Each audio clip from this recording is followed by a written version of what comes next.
Hello dear learners, I am back with a new video on the topic voice.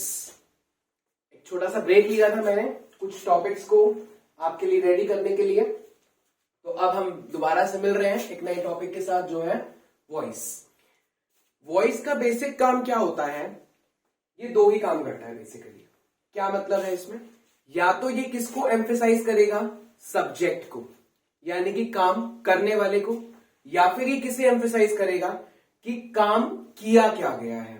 ठीक है, या तो ये सब्जेक्ट को एम्फेसाइज करने में हमारी हेल्प करता है, या फिर सब्जेक्ट के द्वारा जो काम किया जाता है उसको एम्फेसाइज करने में हमारी हेल्प करता है। अब देखिए, वॉइस दो तरह की है, one is active voice and second is passive voice. जो एक्टिव वॉइस है, एक्टिव वॉइस का मतलब क्या होता है? एक्टिव यहां पे सब्जेक्ट है। सब्जेक्ट एक्टिव होने का क्या मतलब है कि सब्जेक्ट क्या होगा?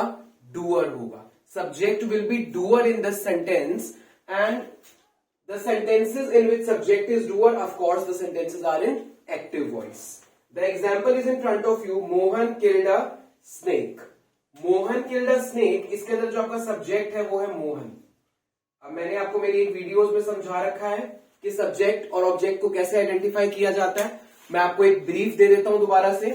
सब्जेक्ट को आइडेंटिफाई करने के लिए आपको क्वेश्चन पूछना होता है व्हाट प्लस वर्ब और हु प्लस वर्ब। अब आप क्वेश्चन पूछ के देखिए हु किल्ड अ स्नेक, तो आपका आंसर आ रहा है मोहन। सो आपका मोहन जो है इस सब सेंटेंस में क्या बन जाएगा? आपका सब्जेक्ट। अब आप ध्यान से देखिए, मोहन जो एक सब्जेक्ट है वो एक काम कर रहा है। वो क्या कर रहा है? इनफैक्ट उसने किया है काम। क्या किया है? उसने एक स्नेक को मार दिया है।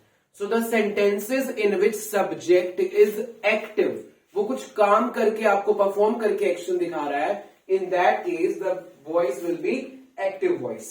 दूसरी तरफ आ जाइए, पैसिव वॉइस का मतलब क्या होता है? सब्जेक्ट जो है वो नॉन डूअर रहेगा। नॉन डूअर का मतलब क्या होगा? ये ज्यादा फोकस किस पे रखता है? एक्शन डन पे। आपने काम क्या किया है। For example, a snake was killed by Mohan. यहां पे हमारा सब्जेक्ट क्या बनेगा? स्नेक। अब आप ध्यान से देखिए, स्नेक यहां पे हमारा सब्जेक्ट है, लेकिन स्नेक कुछ कर नहीं रहा। स्नेक तो वो ऑब्जेक्ट था जिसपे काम किया गया था, यानी कि ये एक पैसिव वॉइस है। ठीक है, पैसिव वॉइस की सबसे बड़ी पहचान जो है वो होती है बी प्लस V3। मैं अपनी वीडियोस में समझा चुका हूं कि बी की कौन कौन सी फॉर्म्स होती हैं। मैं फिर से आपको बता दूं, बी की प्रेजेंट फॉर्म होती है इज एम आर। बी की प्रेजेंट फॉर्म कौन सी होती है?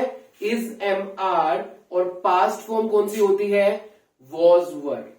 और बी की थर्ड फॉर्म होती है बीन। ठीक है, तो अब आप देखिए, जिस सेंटेंस में आपको बी के साथ वर्ब की थर्ड फॉर्म दिख जाए, बी के साथ वर्ब की थर्ड फॉर्म दिख जाए, आपको हमेशा उस सेंटेंस में पैसिव वॉइस ही मिलेगा। फॉर एग्जाम्पल, यहां पे आपको दिया गया है वॉज, यानी कि ये बी की एक फॉर्म है, सेकेंड फॉर्म है, और साथ में इसके साथ दिया गया आपको बी प्लस V3, यानी कि snake was killed by Mohan. इस सांप को मारा गया मोहन के द्वारा। यहां मोहन को फोकस नहीं किया जा रहा, यहां फोकस किया जा रहा है मोहन के काम को। तो ऐसे सेंटेंसेस जहां पे वर्ब को फोकस किया जाए, जहां पे ऑब्जेक्ट को फोकस किया जाए कह सकते हैं हम, तो उसको कहते हैं पैसिव वॉइस में होना।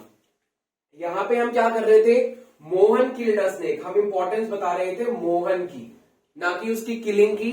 हमने एम्फेसाइज किया मोहन को कि Mohan is important for us.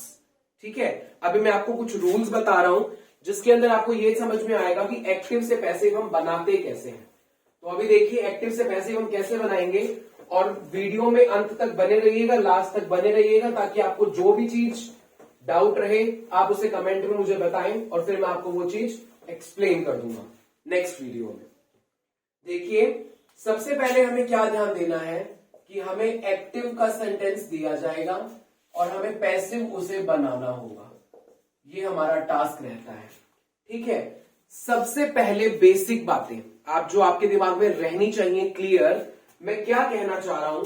मैं एक ही बात को दो तरीकों से कहना चाह रहा हूं। एक ही बात को दो तरीकों से कहना चाह रहा हूं। इट मीन्स मैंने ऐसा कहा मोहन ने सांप को मारा, Mohan killed a snake, and then I am saying a snake was killed by Mohan. ये बातें दोनों एक ही हैं, लेकिन मैंने क्या किया, सिर्फ मैंने सब्जेक्ट और ऑब्जेक्ट को उलट पलट किया। यानी कि पहले मैं इंपॉर्टेंस दिखाना चाह रहा था सब्जेक्ट की और अब मैं इंपॉर्टेंस दिखाना चाह रहा हूं ऑब्जेक्ट की। तो एक बात आप याद रखेंगे कि टेंस कभी भी चेंज नहीं होगा। Tense of active voice never changes. इस बात का आप खास ख्याल रखेंगे।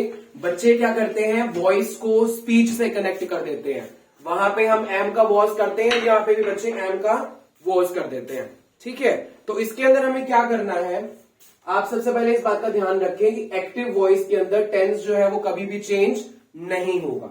अब जब टेंस चेंज नहीं होगा तो आपको उसी टेंस में कुछ बदलाव करने होंगे। तो बदलेगा क्या, सिर्फ हेल्पिंग वर्ब बदलेगी।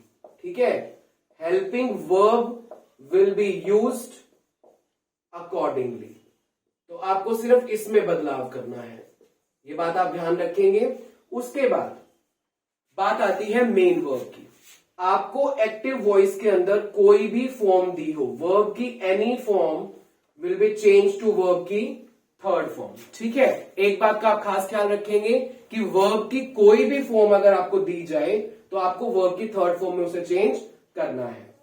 दूसरी बात आप क्या ध्यान रखेंगे, वर्ब के साथ अगर आपको आईएनजी मिलता है, वर्ब के साथ आपको क्या मिलता है, आईएनजी मिलता है, तो आप उसे बीइंग के अंदर चेंज करेंगे।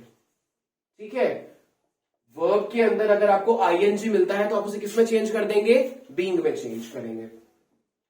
एक्टिव वॉइस का subject, subject of active voice ये बनता है ऑब्जेक्ट ऑफ पैसिव वॉइस। ये क्या बनता है बच्चों, ऑब्जेक्ट ऑफ पैसिव वॉइस। उसके बाद हम बात करते हैं, अगर हमें ऑब्जेक्ट को देखना हो, किसके ऑब्जेक्ट को, एक्टिव वॉइस के ऑब्जेक्ट को, तो हम उसको बना देंगे सब्जेक्ट ऑफ पैसिव वॉइस। इसका सब्जेक्ट वहां जाके ऑब्जेक्ट बन जाएगा, इसका ऑब्जेक्ट वहां जाके सब्जेक्ट बन जाएगा। वर्ब की कोई भी फॉर्म आ जाए आपको थर्ड फॉर्म लगानी है, टेंस को चेंज नहीं करना है और उसकी जगह पे आपको हेल्पिंग वर्ब का इस्तेमाल करना पड़ेगा। अभी मैं आपको एक एग्जांपल करके दिखाऊंगा, बिल्कुल छोटा सा, जो मैंने खुद ही सोल्व करके लिखा हुआ था पहले। अभी मैं आपको वो चीज दिखाता हूं। मैंने सेंटेंस लिखा, मोहन किल्ड अ स्नेक। तो सबसे पहले बच्चों आपको नॉलेज होनी चाहिए सब्जेक्ट वर्ब और ऑब्जेक्ट की।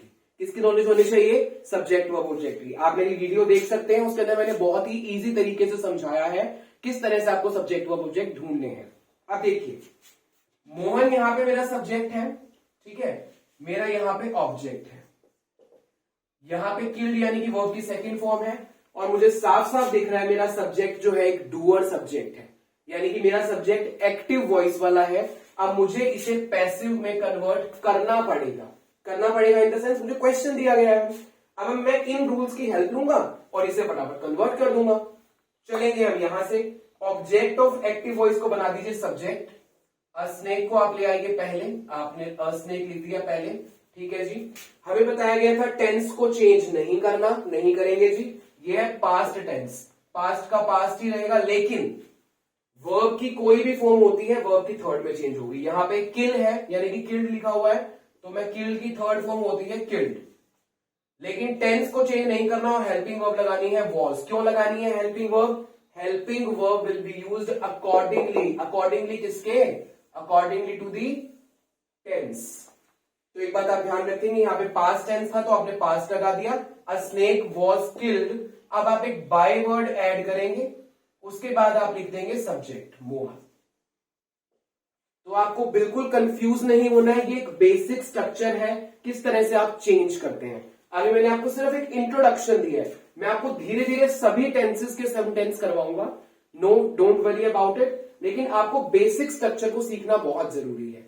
ये कुछ बातें हैं जो आपको याद रखनी ही है, इनसे आपको वॉइस को करने में बहुत ज्यादा हेल्प मिलेगी। आपको मेन फोकस करना है इसके ऊपर।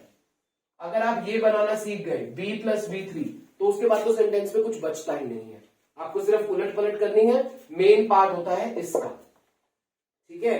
तो मैं आपकी नेक्स्ट वीडियो में आपको टेंसेस के अकॉर्डिंग कुछ सेंटेंसेस सिखाऊंगा, then we will do the practice of it, ठीक है, अब आप इसके नोट्स बना लीजिए और आप अपनी नोटबुक में उसे बना करके रखें। नेक्स्ट वीडियो में आप अपग्रेड करें उनको और then you keep revising them. ठीक है, ऑल द वेरी बेस्ट।